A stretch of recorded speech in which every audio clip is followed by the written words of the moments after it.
Howdy,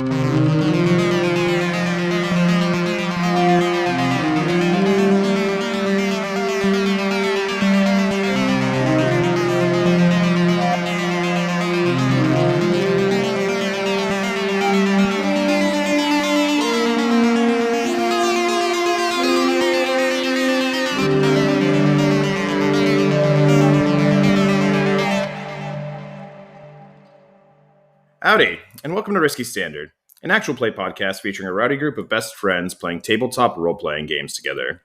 I'm your host and GM, Mitch Broesder. You can find me on Twitter at MagnesiumB, and you can find the show itself on Twitter at Standard Risky.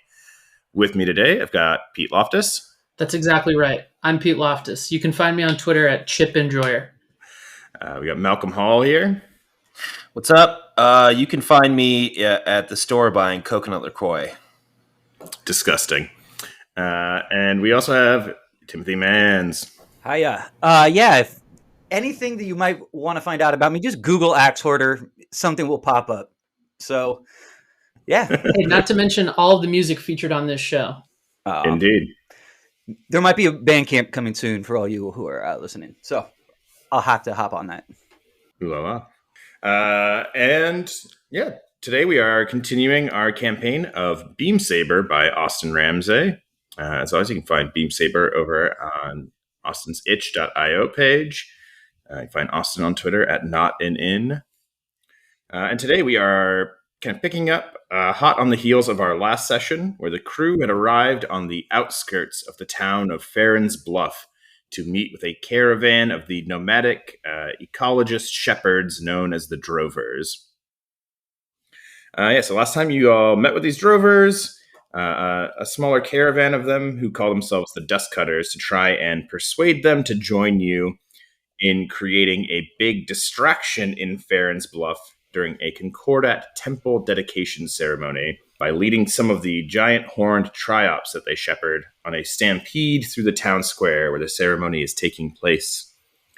And they had agreed to help you with the sort of stipulation or the request that you keep the distraction going long enough for their herd to pass through the town and head into the mountain passes north of Farron's Bluff so they can continue their traditional migration. Of course, all of this was a setup and preamble to the actual mission that you have here in Farron's Bluff, which is disabling the broadcast array at Passerine Station, located on the town's northern edge.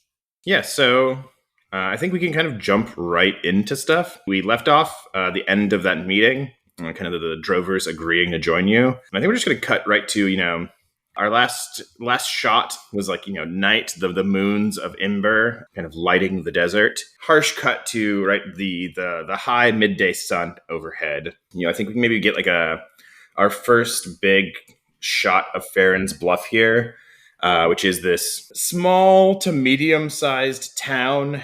I'm imagining a few thousand people, but I'm also bad at math and numbers, so let's leave that very fuzzy if we can. And this is like I said, a smaller town. I think most of the buildings that we kind of see, maybe swooping helicopter shots of kind of the layout of where today's action is going to take place, right? I think we see these clusters of either Adobe style clay and brick buildings or smaller wooden buildings. I think there are a few larger structures kind of spread across the town that are instead made of kind of a mixture of red and yellow sandstone, right? Like the courthouse.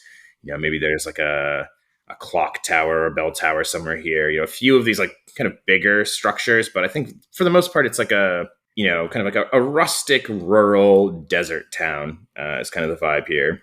And the town itself, I think, fairly compact. It's not sprawling out. It's all kind of gathered in this cluster at the base of this rising hilltop that forms the bluff that the town is named for. And in our shots here, we see standing atop this bluff at the north of the town is Passerine Station. And specifically, right, there's a big broadcasting tower emerging from Passerine. I think that is probably, in a bit of a harsher contrast to the rest of the stuff we see, kind of a mixture of concrete and steel. Looks to me a little newer, a little more formally, not formal, a little bit more modern in its construction. The image in my head is like a big satellite dish that kind of like is moving slightly, right? Like one of these like big classic like communications antennas. And so, yeah, I think we can kind of see that, from most points in the town, right? Because this bluff rises up on the north edge of town and kind of like looks down on it, right? So at almost any point in town, you look up and see that. And what? It's like sunrise now, right? We were riding through the night or at sunup, so maybe the light's coming up. You said high noon sun, though? Yeah, I think it's like midday. We're probably coming in. Or is it sunrise? Sunrise is kind of like nice, right? I mean, strike the record, dear listener. I think maybe it is sunrise. Sunrise, motherfuckers. Exactly. Right. So maybe we are getting like these beautiful hues on the horizon as the sun is coming up, right? And like the shadow casts down from this tower. And, historically, normally, I think this would have been the only thing that would have really sort of stood out looking at the town from the outside. That would have differentiated it from any of these other similar little small settlements that dot the basin outside of Coronatus. But right now, looking from the outside, I think we can also see 7 triumphant marble spires jutting up into the sky from the very center of the town. This is the newly built, illuminated temple of the Myriad Way, the Concordat temple that is going to be consecrated today. And I think projecting from all 7 of these spires, kind of coalescing above and in the middle of them is this giant golden hologram of a 7-spoked wheel that I think is kind of, even in the, even as the sun is kind of like lighting up the town, and like this wheel is still like bright and visible. And I think, it's the early morning still, but it's already getting hot. It is going to be a hot day. And I think there's a kind of a stillness to the air. What few clouds we see are just like barely lazily drifting across the sky. And that is, where things are at, in this kind of moment of stillness before whatever we do to wreck it happens. So I guess we should talk a little bit, kind of get the opening shots for these characters, like kind of like the locations of where everyone's starting out. You know what? Actually, I will say one thing I do want to add here before we jump right to the characters. One thing that we get also in this kind of panoramic view of the town, that kind of, what did I call it last time? A lepidoptera. Yeah, this kind of like moth-shaped white drone. I think it's like I don't know if I said this last time. It's like about the size of like a truck, I imagine. What kind of truck? A smaller truck, like Toyota Tacoma. Tacoma or like a Ranger, not like an F-150, right? Like a nice truck, the kind of truck that people should drive. I'm coming out. I'm saying it right now. Here on Michigan Standard, we don't support big trucks. And sorry, that really unless that big truck's name is Gravedigger, you know what I mean? Fair. That is a big truck I support. Keep big trucks in the arena. That's what I'm saying. Yeah. Entertainment purposes only. Hey, let's not get political, okay? Let's try to focus on the game. So yeah, this drone, this kind of, like I said, it is like got this kind of white ceramic kind of cylindrical body, and then it has these kind of 4 kind of like rotors built into like in a casing that give it this kind of moth-like shape, hence the name. I think we see this, maybe moving, we get it highlighted against one of these like barely moving clouds at one point, but it is up and in the air already. Are you saying it's like pretty high up? Like, this is like like where like Predator drones are flying? They're like high enough up and it comes down, or it's just like circling above the city? I would say it's pretty high up. It's not like, miles up or anything like that. But it is like kind of doing like, wide helicopter loops, not just over the city, but also over the surrounding environment. That is probably going to be one of the first obstacles that you will need to deal with. And the reason that you have to deal with it now is because, let's talk about clocks, everybody. Last time, we created and ticked up a couple of clocks. And clocks here, as just a gentle reminder for our loyal listeners, are the way that we track kind of the progress both of characters and also obstacles and threats in Beam Saber. They have a number of segments, and when they fill, things happen. So I want to, before we get the opening shots of these characters, I do want to run down kind of the clocks that are currently on the table. Some of these will actually be new to you guys because I have created them in the interim. So we have a town alert clock. It is a 6-segment clock, and it has one segment currently filled.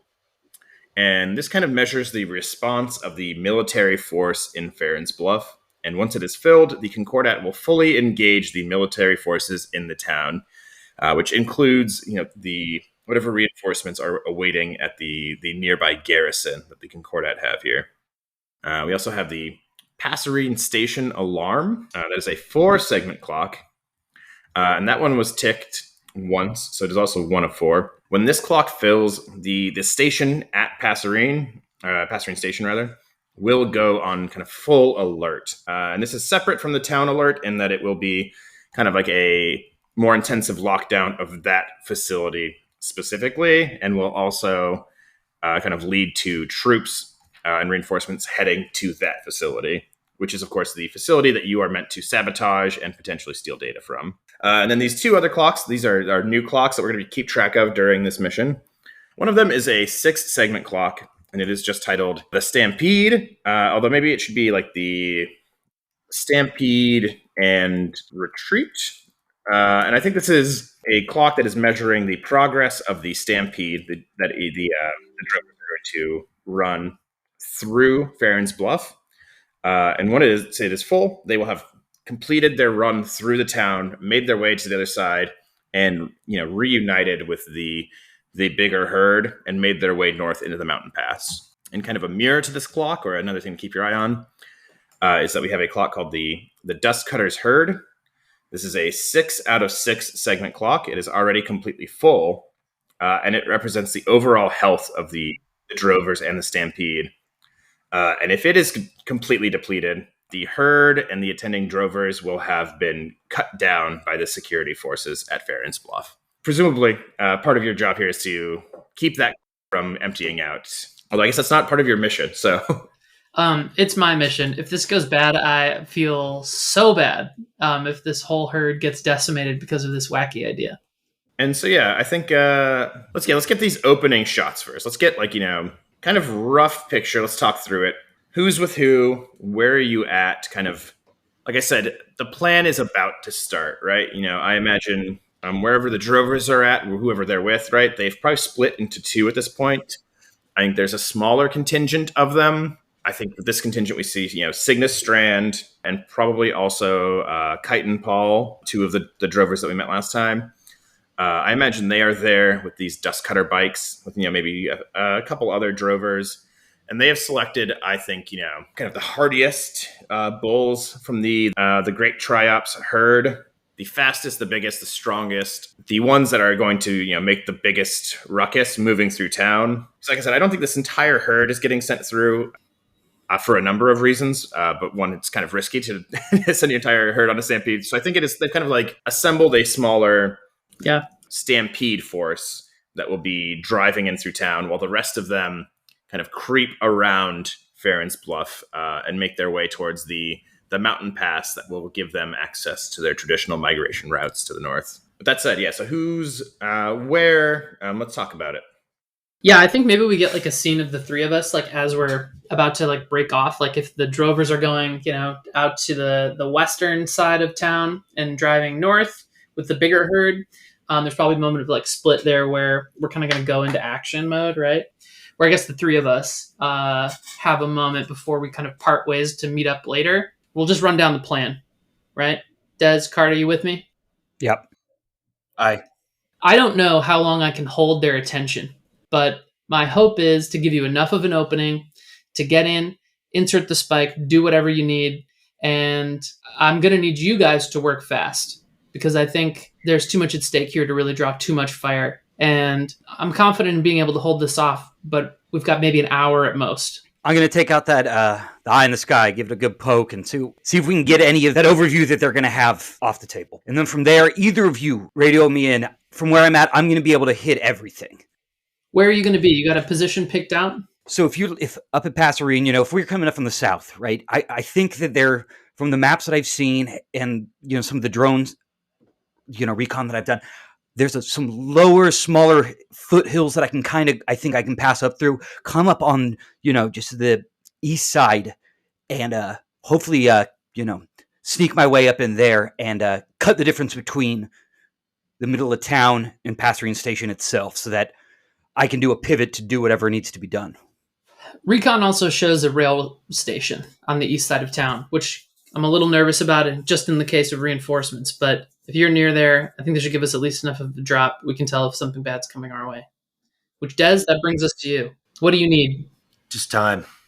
You'll have it. As much time as you could possibly give me. I'll be coming in from the north, headed south. I'm going to climb directly up the ridgeline, get access to Passerine Station from an area that they would least expect it. Don't put yourself in too much danger. I know that Troubadour wants that data, but remember, destroying it is first and foremost, and I can do that. I can do that, okay? I don't want to lose you here, Des. When it's all said and done, I think you should go straight up over the ridge. We'll lose the Concordat in the Cosmeo range, right? The passages are twisting and dense enough, and the drovers mentioned caves. So if we really get pursued, I think we should be able to shake them off. From this point out, call signs only. Oh, nice. Can we get a refresher on everyone's call signs? I'm Malcolm playing Dez, and my call sign is Truant. Yeah, I'm Pete playing Rhodes Rampart. My call sign is Relic. Hi, I'm Tim Mans, and I'll be playing the call sign of Downrange. Cool, normal way to put it. So we're splitting off here. We get in, get it done. I'm going to hold a distraction for as long as I can. Carta's going to cover the ranged artillery. Dez is going to insert the spike or at least disable the station. And as soon as this is over, we're going to lose the Concordat and the Cosmeo Ridge. Yep. Beautiful. Beautifully restated. For the hills. Ooh, yeah. Nice. I made it, baby. Again, once more, Tim does all the music for the show, folks. Sometimes live in episode. Yeah, so I guess from here, right? So I guess that meeting is probably taking place, a little bit before kind of the ceremony kind of gets started, right before things get going, to give everyone time to get into position for the things they're doing. I mean, they have a Hierophant, right? Sorry, what? The Concordat, isn't their pontiff called the Hierophant? The highest religious authority in the Concordat is indeed called the Hierophant, and they are presumably millions of light years away from this place. It is just a lowly cleric who is coming to do the consecration ceremony today. So yeah, like I said, I think if that kind of like a pre-meeting takes place, like in the early morning, maybe jump forward just a little bit in time so that everyone is in position at the place they kind of are starting out from. Maybe we get this coming out of one of the, I think you described them last time, there's like a tinny transponder radio, right? Like I said, Cygnus, I think, is there with the other drovers kind of setting up this stampede group. Maybe it's coming off of his little radio transponder on his belt, but we get crackling on the radio. Greetings, all our faithful followers of the Myriad Way, and all those uncertain listeners whose curious hearts have caused them to tune in today's program. We are so glad you have joined us, because it is a very special occasion. Here in our little station's home of Farron's Bluff, we have just completed the construction of a divine temple of the faith, and today we will consecrate that holy building with a grand celebration, dedicating its hallowed grounds to the builder himself. In just a few short moments, we will turn things over to the cleric August Halcyon, who has come to join us in leading today's celebration, and who has prepared for us a wonderful ceremony that you will all be able to listen along to.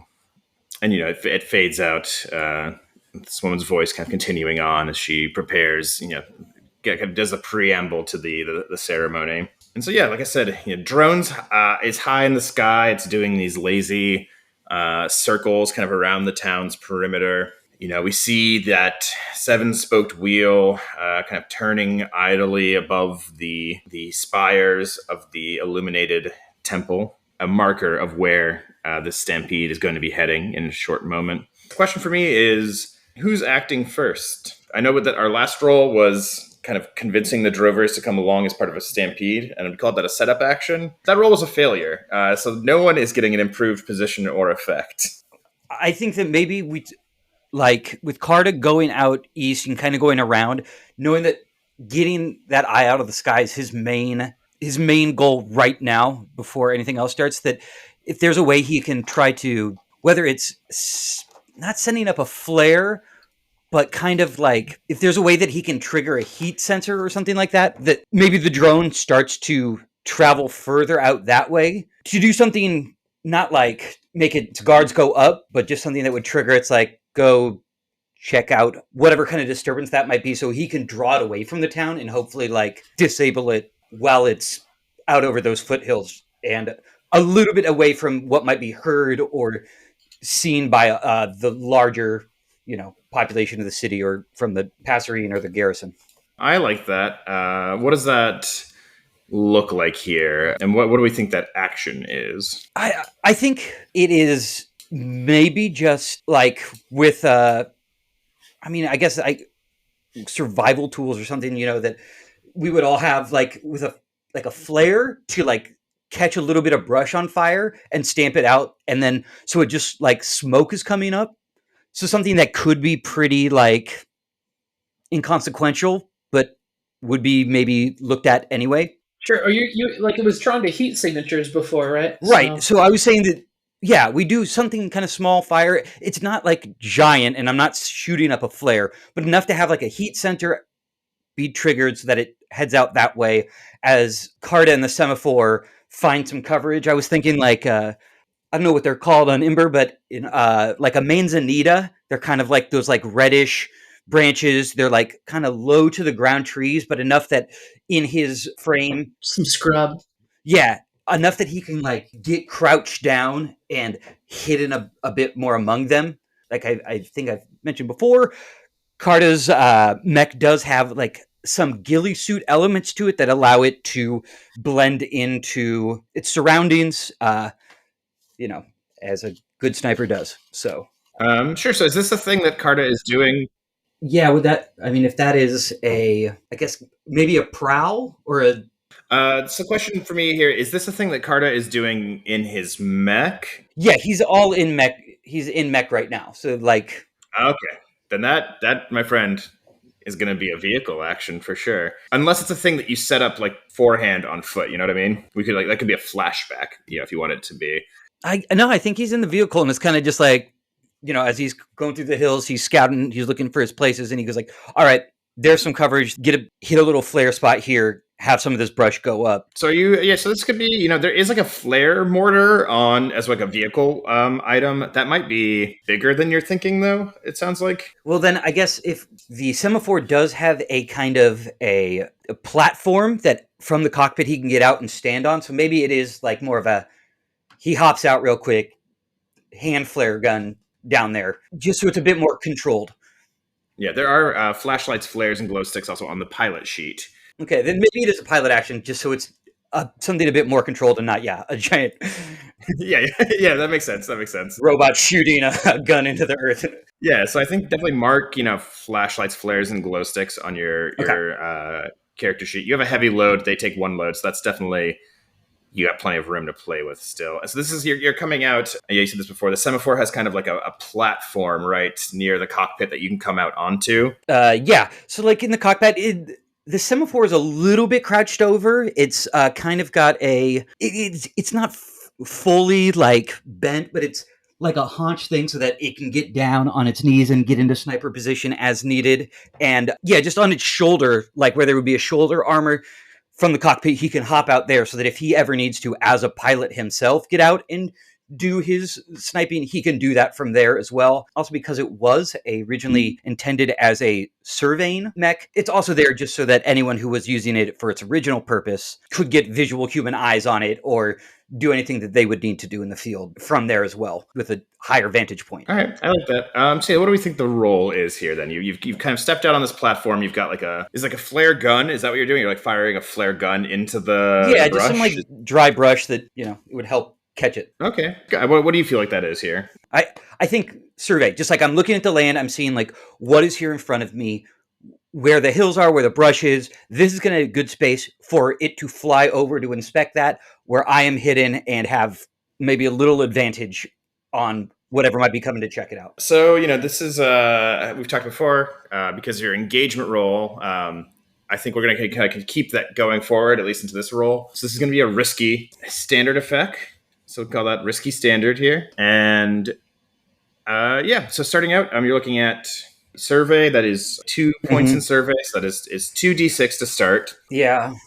This is a pilot action, so you can push yourself using stress if you wanted to get an extra die. You could also accept a collateral die, of course. I always want to offer a collateral die for a free dice. It doesn't really feel like probably either of the other squad mates could assist you in this scenario. I think for this, I might just take the 2 since it's, I feel like 2, and with the stress I already have, that this is not the point I want to push myself. It's maybe when I push myself more when it's time to actually take shots or to... Yeah. This is just about hiding and getting it, hopefully, to come out here. Sweet. So that is just 2d6, right? Yeah. All right, and let's go.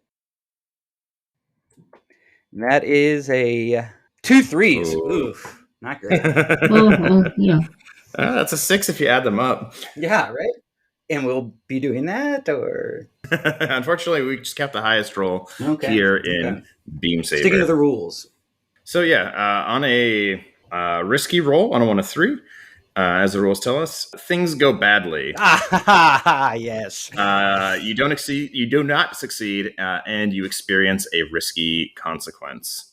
What is a fun, risky consequence here?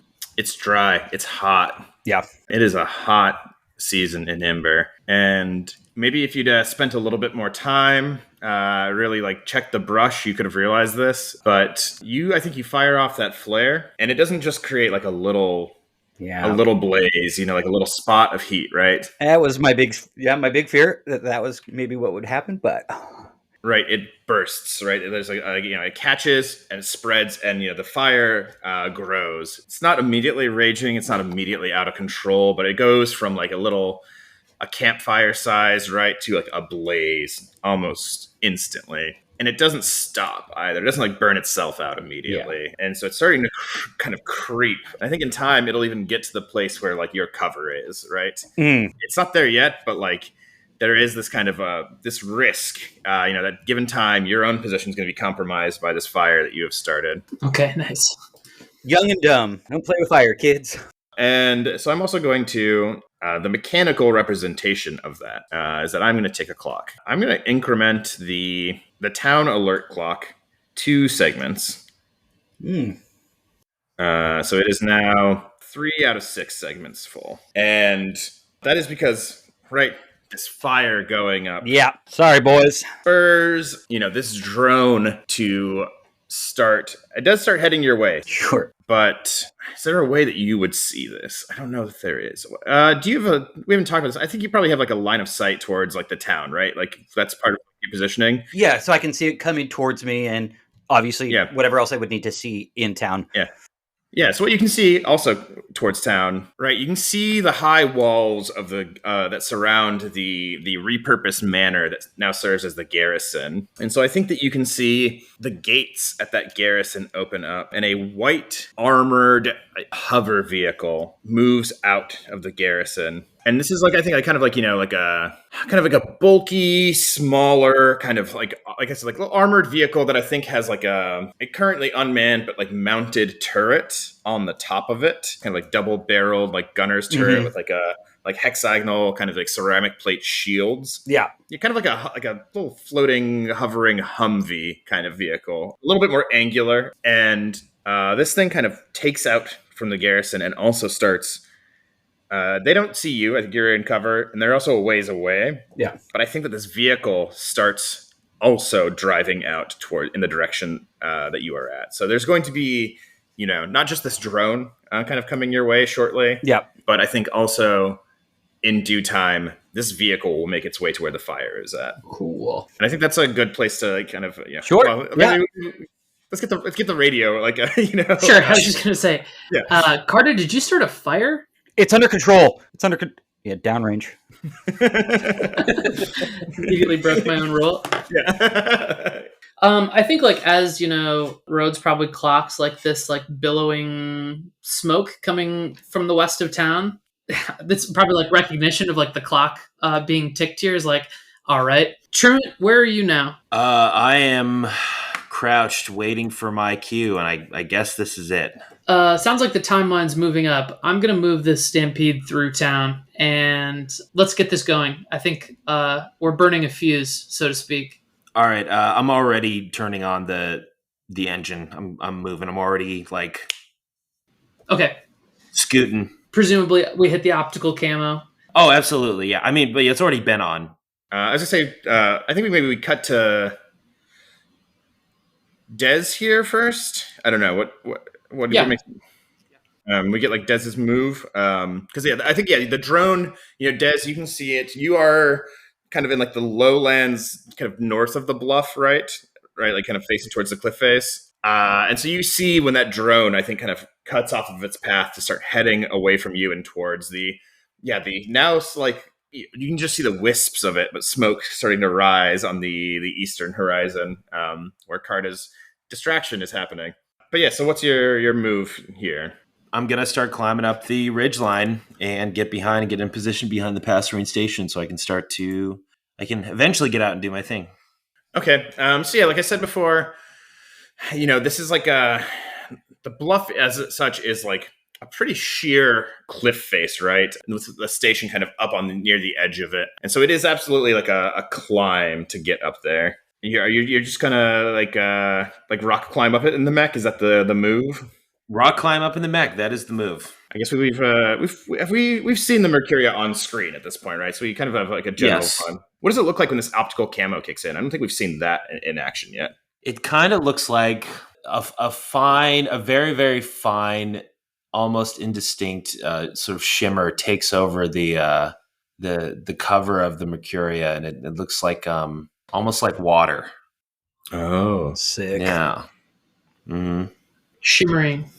Shimmering, reflecting the things around it. Mm-hmm. Yeah, absolutely. That's very cool. Okay, so we get the Mercuria kind of almost vanishing. I feel like if while the optical camo was on and you were like staring and looking at it, you might even see like artifacts of your own reflection, but like not quite, Oh, cool. Yeah. So yeah, you're gonna try and get up and into position. Is that like the plan here? Yes, that is the plan, sir.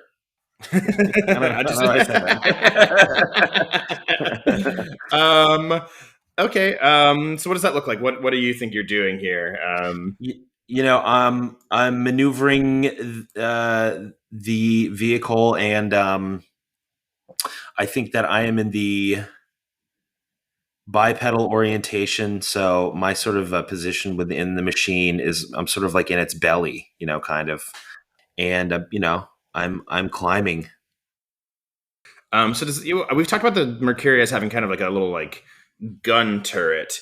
Does that kind of like shift up to become the head of the robot when it's bipedal?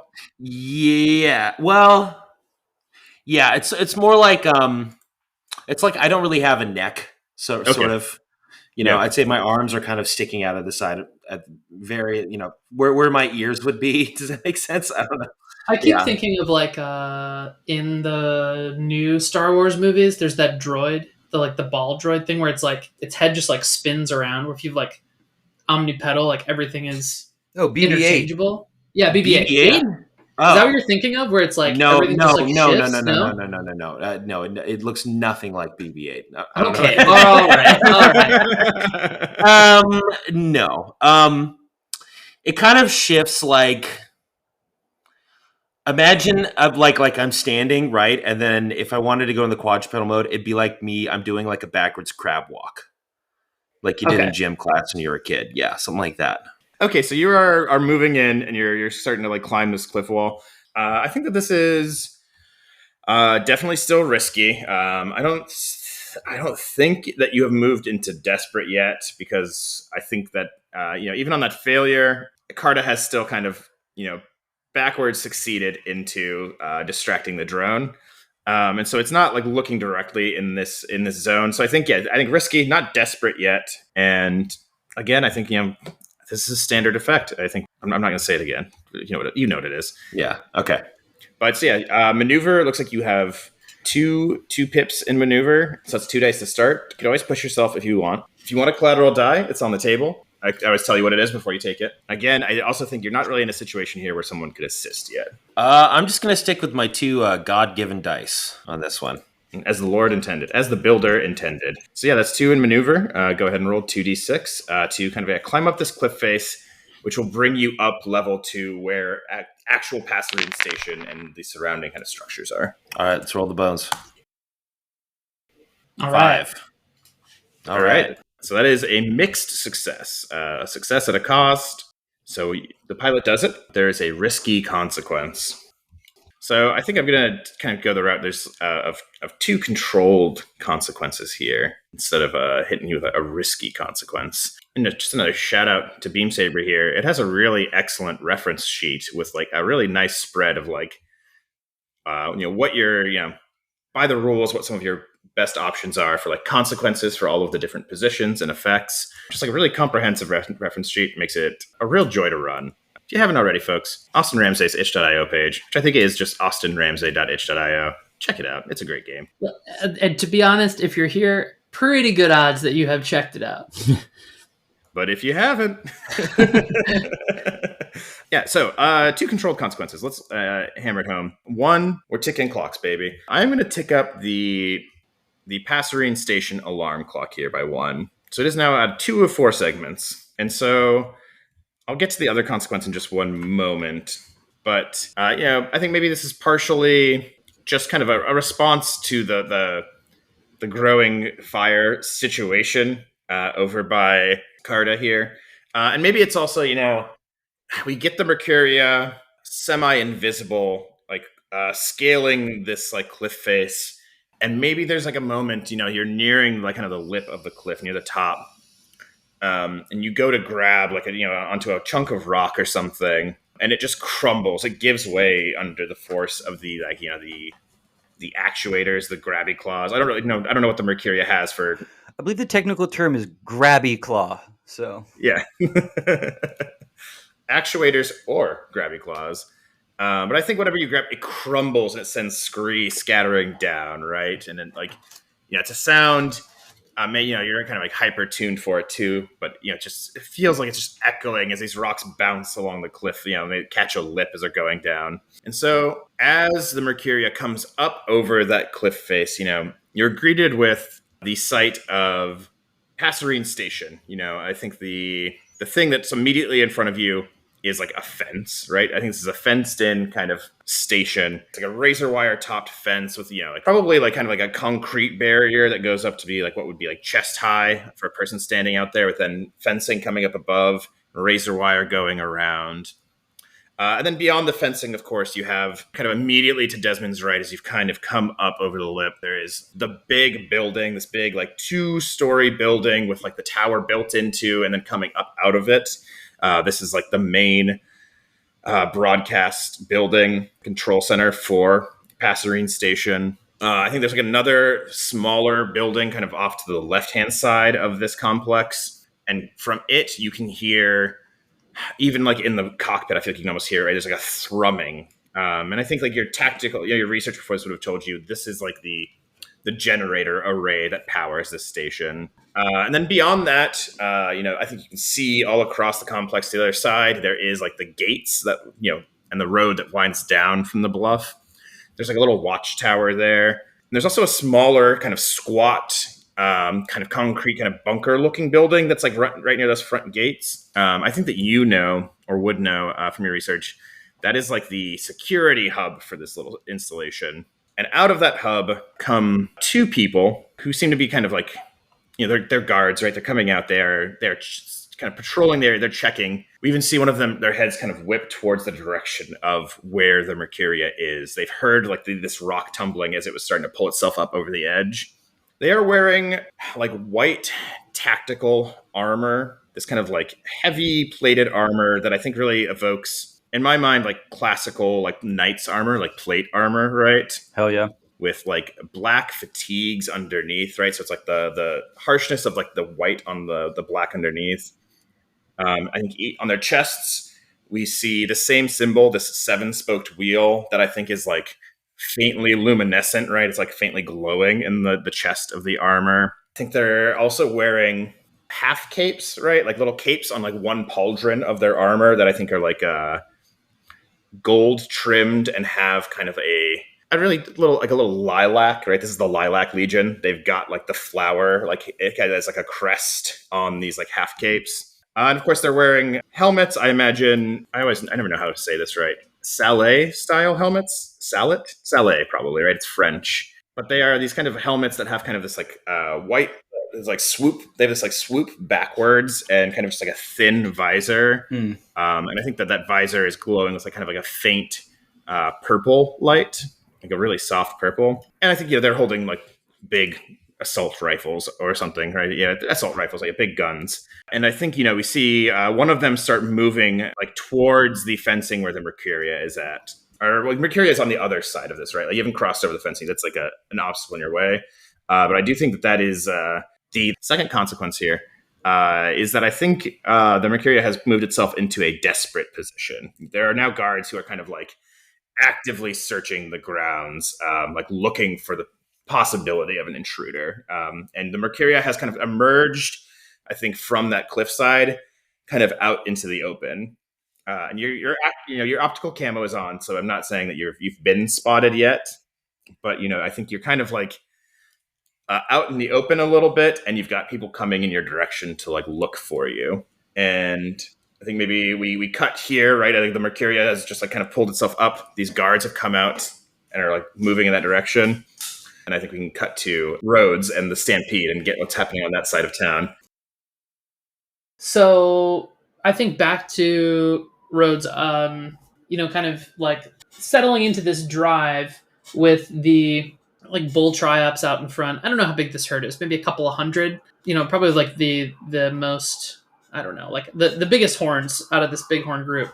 So I think as we kind of like position this herd of, like the bighorns up front, we talked a little bit in the past about the drovers on their like dust cutters being able to herd with sort of like ultrasonic nets in a sort of array between the like swoop bikes themselves. So I think maybe they're flanking Rhodes in the redshift, right?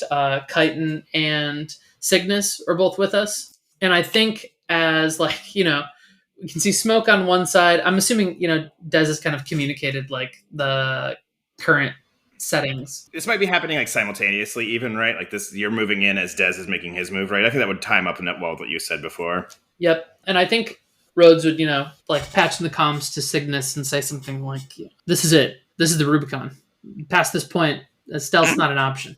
Wait, Rubicon is actually a river, isn't it? It's a real river. Yeah. Not that one. Yeah, they also have a Hannibal and a Carthage. Yeah, let me do it again. Oh, Cygnus is like, where? Who? Oh, Rubicon 5? We're in Rome now. So I think, Rhodes would like turn to Cygnus and say, we're coming up on the point here where stealth's not an option. There's no two ways around this. You're going to have to follow my lead. And I think I'm imagining, the herd at this point is like coming up towards the edge of town. Yeah. Buildings coming into focus. And I think like this is probably, I imagine if you were standing in the town square, you might be able to hear it at this point. I think probably right. Like Cygnus comes on the line, and says, I know it's been a while since you were a drover, but we're used to things getting a little rough from time to time. And yeah, I think. Did you say that did you say that the red shift is at the front of the herd or behind it? Yeah, I think kind of like I'm imagining sort of like a handful of bull tri-op in front and sort of them filtering in the back, and the drovers kind of bringing up the rear on the wings. So yeah, I think that they are coming kind of on these like bikes behind you. They've got these. Do we talk about what they look like? The thing they're using to herd. Like the nets themselves? Yeah. Not really. I mean, I think in my mind, it's like probably not visible, right? But you can see like the lines of the dust kick up when the like ultrasonic like net is active. Yeah. So I'm imagining kind of like a big, like lattice shape, almost like a half moon behind us of this kind of like wall of dust being kicked up, like how jet skis like kick up that water behind them, you know? Yeah. Like a little, like kind of like a wake behind them. Yeah. Yeah. And so I think I'm imagining this like, camera wide shot, right? Like on driving this herd in, the redshift at the front, which I guess maybe we've never had on camera, but the redshift itself, I think we've cited as like a medium size armor. So I don't think it's like toweringly large, but probably like 20, 30-ish feet tall, and is like a roughly bipedal machine, sort of like semi-humanoid, maybe like I think they're called like ungulate knees, where they're bent back like a deer, and I think is like coated in like a dusty ceramic color. I don't think has any like flashy color on it. I think it is mostly this like ceramic shade, and then probably on like one of the like pectorals and like, or pectoral plating or something, there's like, I imagine like very like, Virgil Abloh, like just says redshift, very plain text, Mark 0. And then I think on the back is like a big ring with a star in it, being the insignia of the Black Star Constellation. As we kind of drive forward, can I do like a quick check on, like, at this point, I'm imagining some of the optical, like long range stuff can probably see like what's happening in the town. Like, can I, peer into like what's a master on the temple at this point? Yeah. As you're getting closer, yeah. I think we get like, let's say, yeah, you're kind of surging into the town, and I think that the herd starts to tighten as it has to kind of move through. Like, I think it's like, I imagine kind of like cobblestone, or like rough like stone, like pathways that wind through towards this like town square where the crowd has amassed. I've had this image in my head since we started talking about this plan of like one of these giant kind of like loping invertebrates nailing like a sign right on the edge of town that says like "Welcome to Farron's Bluff" with a horn as it passes, and like sending it flying off. And so, yeah, I think that's kind of like funneling as you're going in. I think you're starting to be able to, the redshifts high, I think probably kind of standing up over some of these lowest roofs here. You've got a view towards the center of town. I imagine like the dust cutters, Cygnus and Chiton, like are like kind of like weaving in and out of like alleys, like alongside the thing to keep it going. As we're like picking up speed, so you say we're like I like that idea of like the horned bulls like just like kind of ripping up shit in town. Yeah. As you're moving in, you can hear a voice, on the mech sensors echoing, an amplified voice speaking from the town center. This is, I don't have another thing written here, but, you're probably hearing like these kind of richer tones talking about the gift of the builder and the grand design, etc. Right? But I think probably like, I don't think if you have like a perfectly clear view yet, but I'd say as you're getting closer, if you wanted to, make a move here to try and like, I'm really trying to like sight down and see if there's like any other like Concordat like armors here to be worried about, or any other like heavy machinery that might be a barrier. Yeah, and you're in the mech. You're using the redshifts ability of scanners here to do this, right? Yes. Yeah, that is in that case. I think this sounds like a scan to me. Sure. Right. When you scan, you discern the truth around you through your vehicle. You might identify the model of the approaching vehicles. You might spot the heat signature of an active generator. I think this is a gather information roll. I'm not going to make this like an action roll yet. Okay. So just on a quick preliminary scan, I have 1 in the scan. Yeah. So a failure here will not cause like a consequence. It'll just be like what information Rhodes is able to gather with this kind of like scan, as like the stampede is kind of picking up energy as it's moving in, and even saying that, thinking about it, I am going to mark the first segment on the stampede clock as you have moved into town. Okay, I'm rolling 1d6 here. Damn, I got a 2. Okay, so that is limited information. I think it's tough. Like I said, I think one, there's the stampede ahead of you. You're not like you're going on a straight path more or less, but I think there are like winds in this road. So I don't know if you have like a perfectly 1-to-1 clear line of sight, and at every moment as you're trying this. But you're high enough, you can see, there is a crowd of people, and I think maybe this is even like inside the cockpit we get like overlays of like the aerial maps you received, like collating information with what your scanners are picking up, right? And the thing that we know is that there's like a big kind of open square in the town, kind of like a big promenade that is where this assembly has gathered, and in front of this, like where this temple has been built. I imagine the temple has taken up a lot of what used to be like just like open free public space. And so there is a big crowd there. Limited information. I don't think you pick up the like heat signature of any armors. I don't think you see any armors either visually, right? There are no other kind of like mech shaped objects that your sensors are able to pick up right away. But you do see, like, are immediately, there are soldiers on foot, and the same kind of this, like, like kind of like knightly armor that is like this is what the foot soldiers of the Lilac Legion wear, right? You see, I think there are a few of those guys standing on the edges of the crowd, I'm imagining they're holding kind of like big double pronged kind of spears that I think you would recognize. They're like stun staves, right? These are like stun weapons. They used to kind of corral the crowds. And the other thing I think you do see from where you're at, on the rooftops around this town square, and probably the most immediate threat to you and to this stampede, there are, like, I think mounted turrets. There are these like gun turrets that have been mounted. Human sized? Human size. I actually think that what these turrets look like is that they are like kind of on like these like quad-legged bases that then have like a little platform that someone can step up onto, and they have kind of like a waist-high shielding, and then there's like a double-barreled like gun mount there. So these things are capable of redeploying and moving, and I think the thing about them that's weird, not weird, but it maybe says something about the nature of the occupation in Farron's Bluff, is that these turrets, at least as you're first approaching, are facing inwards towards like the gathered crowd, right? Yeah. These were here before the Concordat had an inkling that there might be an outside interference, right?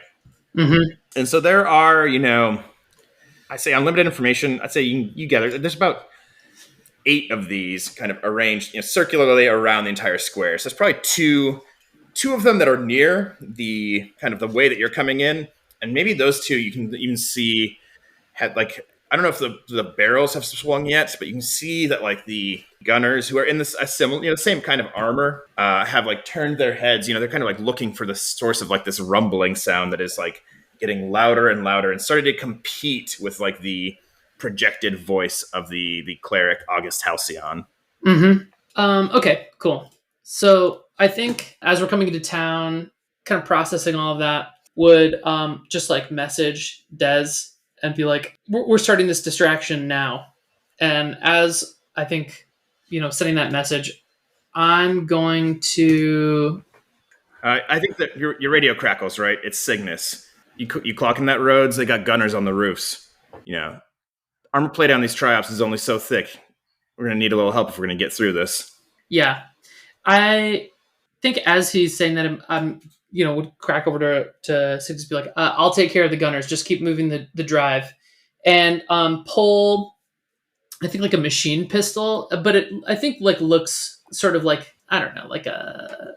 Not quite like an Uzi, but like it's a machine pistol. Not quite like a, long-barreled like revolver. Oh, you know what? Fuck it. It definitely is. It's like a big revolver. Yeah, the Robot Cowboy's got to have a revolver. Yeah, first, man. Yeah, it definitely is. It's going to be a yeehaw. We're talking about like 1989 Joker long revolver. Oh yeah, it has a bang flag. I think it's like big and blocky for what it is. Like the barrel's like tall. I think is like probably like if this were, you standing next to it, the round is probably as tall as a person stands. And I think is there one nearby as we're coming into town here that I can take an easy pot shot at? There's, like I said, like, there are 2 that are kind of like posted at the main thoroughfare from your direction. I imagine there's 2 there. There's 2 on the west side. I think there's like a road comes in there. 2 on the north side, and then maybe 2 kind of positioned on either side of the temple, which is on the east side of the square. I have a question. Hit me with it. On my vehicle gear sheet, I see a heavy cannon with 2 marks there. If I take both of those pips, can I have 2 revolvers? Yeah. So let's take like a 1 microsecond here, just talk about Beam Saber a little bit, right? And that your vehicle gear here is all kind of like pretty general when you read it, right? You have like anti-infantry defenses or heavy cannon or machine gun. And so these are all kind of like vague because they're really meant for us to interpret them kind of flavor wise how we want to, like what, how we want to interpret them for this game, right? So I would say for sure, if you wanted them to be heavy cannons, the heavy cannon says it's a long range, large bore cannon designed for penetrating heavy armor. It has a low rate of fire. That's absolutely like one way we could do it. And then we kind of picture these revolvers as being slow firing, heavy hitting, ga-gung, ga-gung, ga-gung. Yeah. The flip side, right, is if you wanted it to be machine gun, which is another weapon option, I imagine that's just like, just popping off with these revolvers and just like speed loading them, that's like another way to take it. And I think either of those is like a valid choice.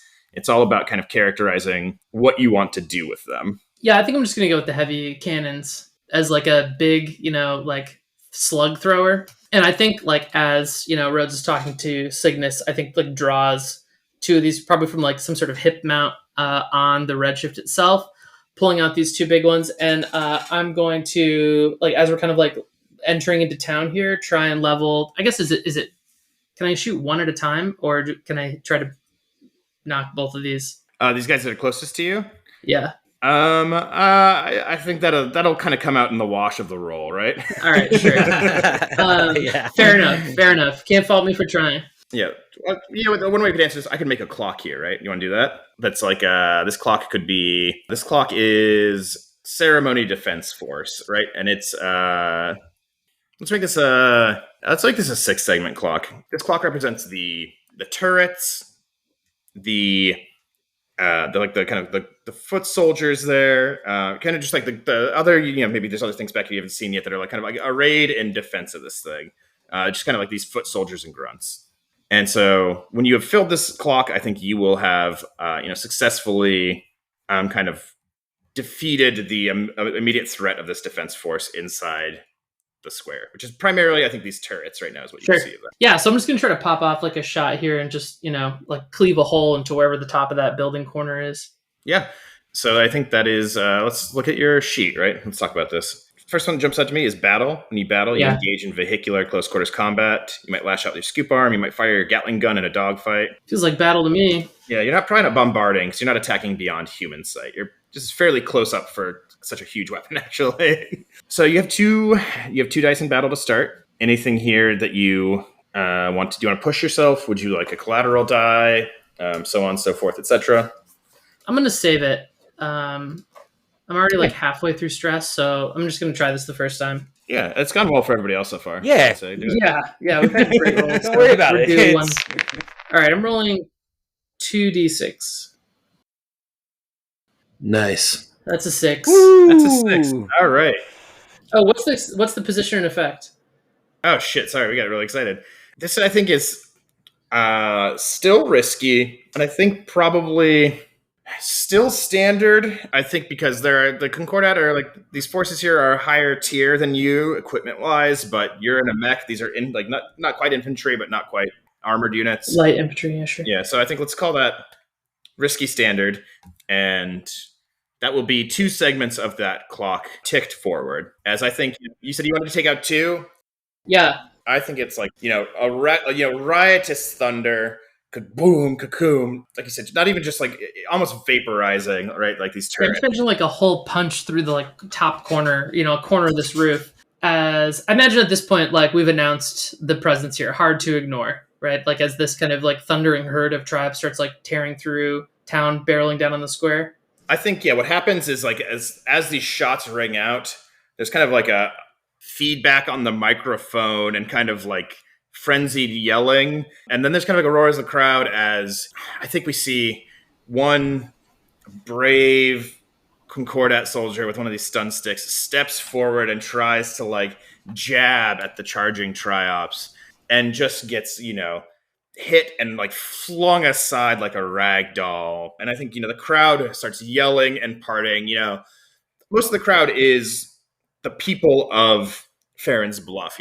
They outnumber the military here. Right. I think, what immediately happens is like a panic as these these things start moving in, right? You know, people start running away. They're trying to clear. And I think like this whole time, like, you know, as we've been barreling down into town, Rhodes has had like that little transponder radio, just like playing at low volume in the cockpit here, onto the Concordat frequency. And I'm waiting for like, you know, that moment to kind of like, they know we're here, right? Where it's like, you know, the sermon's interrupted, where I think Rhodes like, you know, like click on a switch, you know, somewhere inside the cockpit to just like open up like speaker, right? Like loudspeaker on the outside of the mech. And I think would just sort of like be loud about it, right? And saying, you know, let it be known to the off-world imperialists amassed here today that your misguided crusade through the heavens has brought you here to Ember, a hard-wrought world in a backwater system only to suffer and squabble in the dust.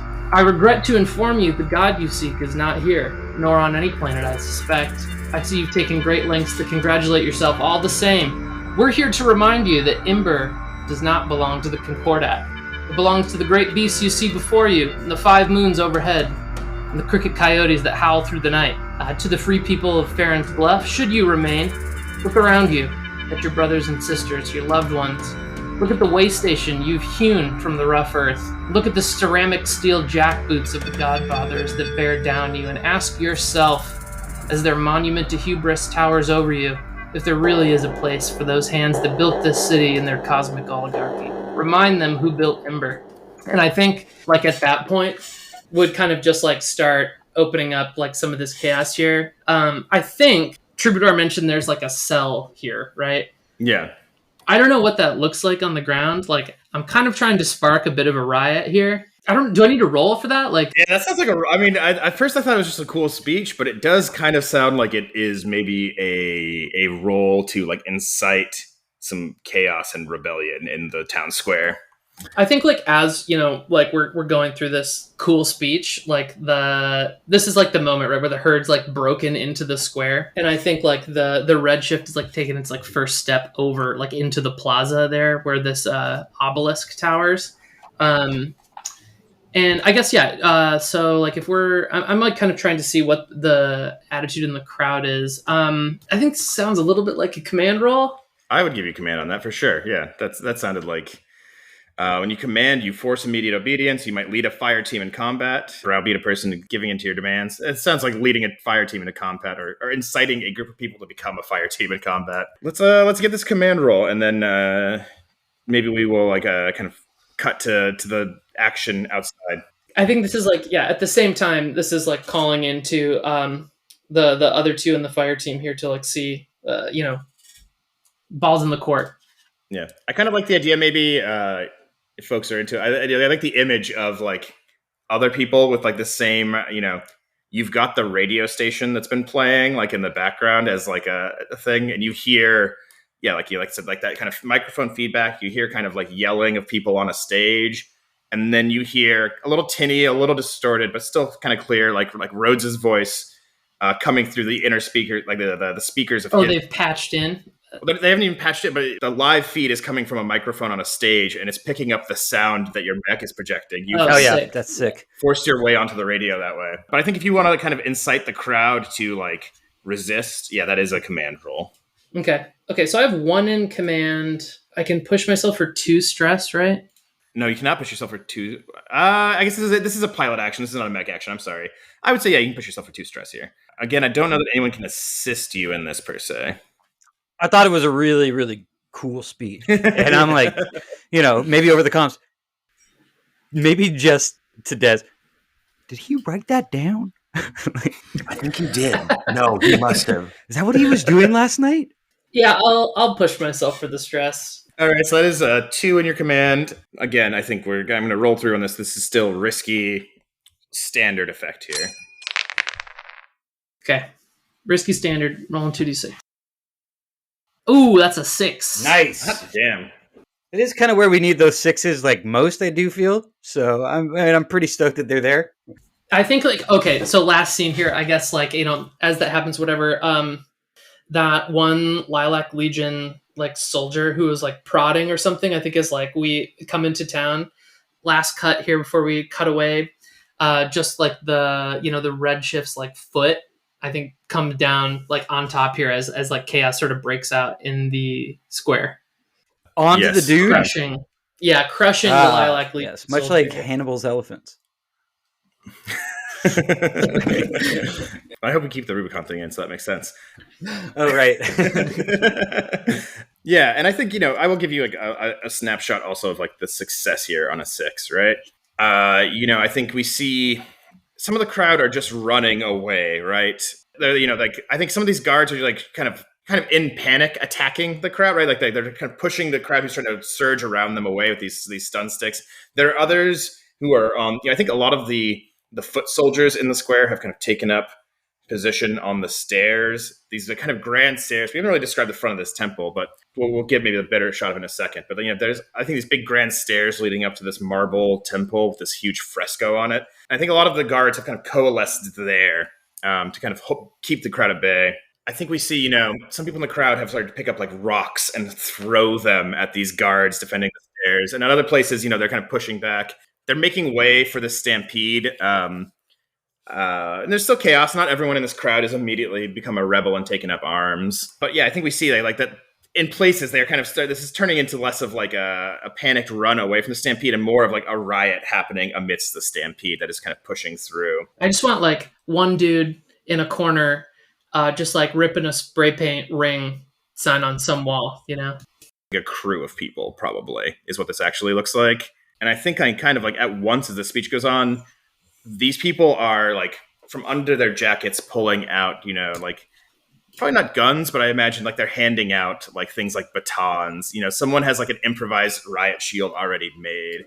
They're passing out the spray paint. They are making these marks in the town. Like they are kind of like amidst the chaos. There's a small organized cadre of ring sympathizers who've been waiting for this moment and who will kind of spring into action. They're probably some of the people who first start attacking the guards too, who kind of, one of the first ones to pick up the rock, and it's other people afterwards picking it up alongside them. And so I think we see all of that. And I think, as the Redshift steps into that square, like I said, big temple, there is this like fresco on the front of it. This kind of like painting in that is of a humanoid figure made of starlight, like standing before an anvil holding up a huge hammer. And I think you can see this kind of gray-haired, bearded man in kind of like very ceremonial robes and I think like a blacksmith's apron being kind of shuffled very quickly into the tall doors of the temple. And I think you see amidst all the chaos, there is a woman standing on the kind of like raised platform at the top of the stairs, like near where like the microphone stand would have been, like the ceremony was happening. And she is wearing, I think, like actual knight's armor. She's not wearing like this kind of like tactical version that calls back to it. She is wearing like a silver breastplate that is etched with something. And she has a long tabard that has like kind of a similar depiction of the same scene of this like starlight humanoid figure holding the hammer. I imagine like long red hair pulled back in like a braid. And I think when you get to this camera, you can see this. She has these kind of like branching scars coming up out from under the neck of her armor over across her face. I don't know if you're familiar with Lichtenberg figures. Oh yeah, where you get struck by lightning Yeah. and you scar from it. She's got that coming up and out of her, like the neck kind of like of her armor and across her face. And then I think she's standing there holding this like big gleaming silver spear. And as like the chaos is erupting around her and everyone else, she is just looking up at the Redshift. And it is an expression not of like fear or like even kind of discouragement, but excitement.